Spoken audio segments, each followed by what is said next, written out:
Morning, folks. I started reading a book called Letting Go by David Hawkins.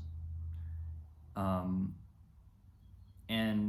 it's basically a book about, I think it's a true enlightenment teaching. It's a true spiritual teaching, but it's all framed as a book that's basically about letting go of trapped emotions and how trapped emotions in our bodies, in our emotional complexes are creating our thoughts and creating our reality.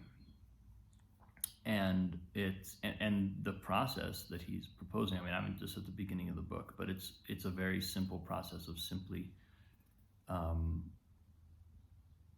really kind of taking a look at all emotions, and particularly negativity, any negative emotions, negative feelings that we're having, that our minds are running a pattern about, anger at someone or frustration with someone or whatever. And I'm really finding it compelling, and I'm also finding that I started reading the book a few days ago, and it felt so good to settle into this perspective. It just felt so true and so real, and it allowed me, even just without really having anything triggered or activated, to begin to let go of some things, just actually dig into my psyche and be like, I know I hold on to anger towards this person, and sit with that, look at what's underneath it.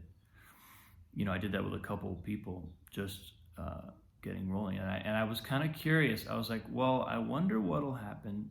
Let's say Katie and I get in an argument about something. I wonder what'll happen then. Like, I wonder if I'll be able to use this technique then. So last night we got into a little bit of not a big argument, just like, basically a kind of like miscommunication, slippage between our perspectives kind of thing. And I sort of like leaned into, okay, I'm having negative emotions right now. What is it I need to see to be able to let them go in the moment? In the moment where I'm perceiving someone else as, being wrong or attacking me or whatever I might have had going on. And what I found was, two things. One, it really worked. I was really able to do it. I was really able to, as soon as I realized, oh, there's negativity in me, that's because of me. It's not coming from Katie. So what's really going on? And then immediately it took the layer of attack off the conversation, and it meant that I was immediately seeing somebody engaging with me and doing their best, not someone who was trying to attack me or hurt me or undermine me. It just shifted my perspective immediately, so I stopped also kind of attacking back. And the thing that really kind of stood out for me was, because I would still hit little bumps or little pockets of like, yeah, but I feel like I'm right about this or whatever, And what I found was, and then I was like, well, what's going on there? What is it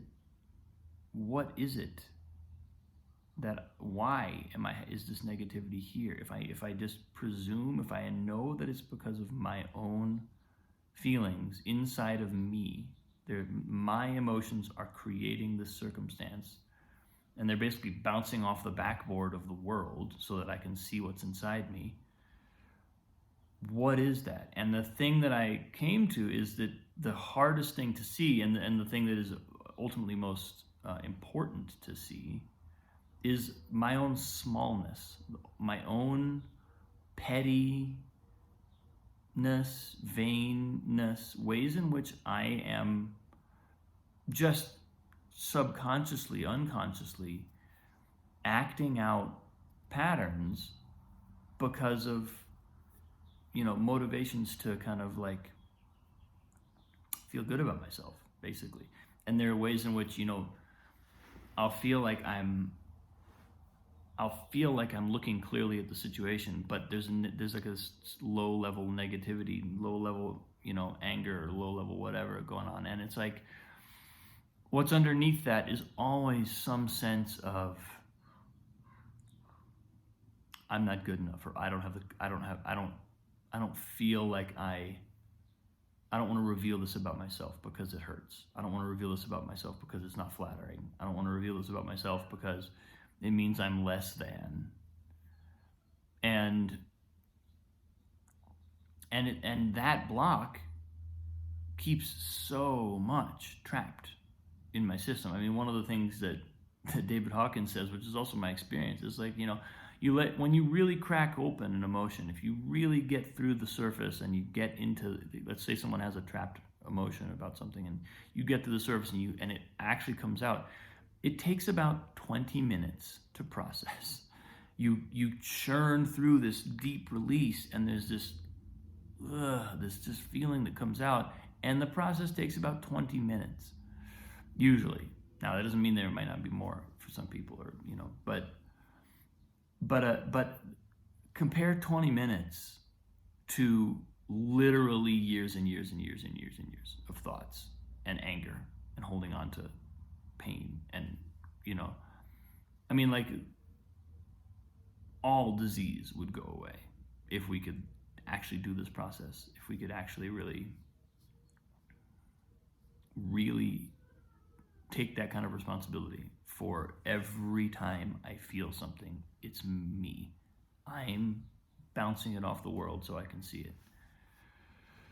So, yeah, that's where I am today. Like, that's just been coming up. It's such an important revelation, and I'm sort of like finding now in practice that it also actually really works. It's not just like a shtick. It actually really works, and the thing that makes it work is just my willingness to be honest with myself, and to be really honest, to really look what's there, and to believe and to understand and catch it in the moment, like catch the negativity before my mind starts spinning a million thoughts and convinces me why it's happening, to catch it and go, hold on, what am I actually feeling? What's the feeling actually? Not the thoughts about the feeling actually. And then what's underneath it? Where's it coming from? What is it I don't want to see about myself? And I can maybe give some more examples of this in future posts, but it's certainly a process that's massively revelatory for me right now. Speaking of revelatory, look at that. Mama and Annalisa together. I love the morning. Hi, people. I love you so much. Thanks for being in my life. Talk to you soon.